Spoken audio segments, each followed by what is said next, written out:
That's a lot closer, I'd imagine.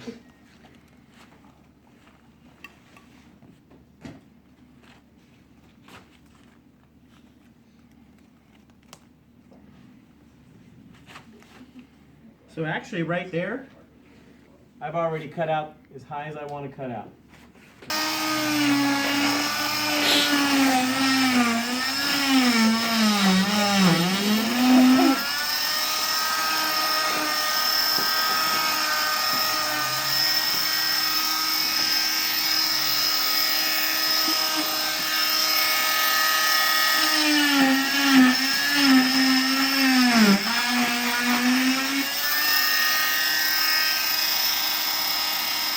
Should be a little less.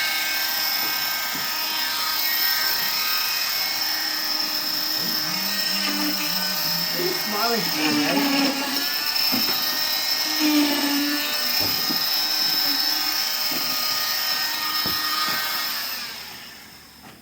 Will you be doing this in parking lots as well? Yeah.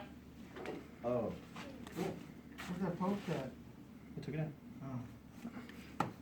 Luckily, he doesn't need a lot of room up front. I don't know if that was a jab at me or anything here, but. Well, they're looking at it right now there, buddy. You would have had to cut a little bit higher. Yeah, I could have gone just a little bit higher on the top part. If this was real life, I would. But I would rather you start with a shorter hole and go too big.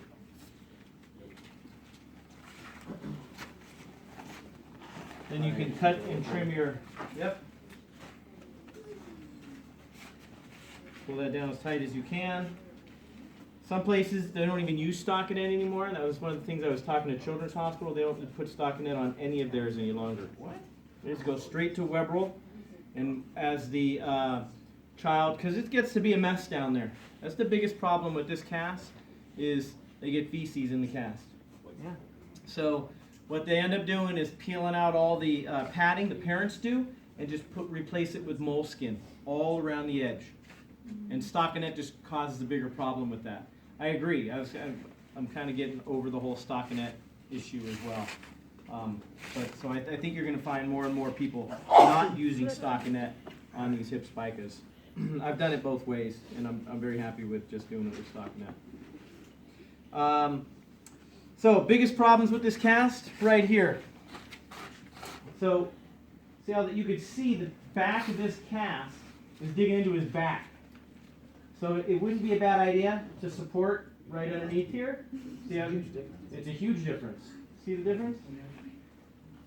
So I'm totally okay with mom and dad putting something underneath here to support it. That's okay. Picking the child up and moving them, probably not a good idea. Looks funny.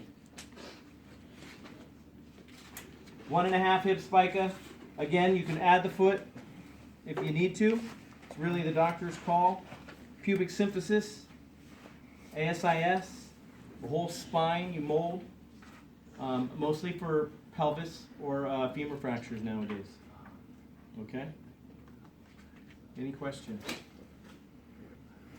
If it was a femur fracture, would you angle away from that femur, like the injured one, or would it not matter really? No.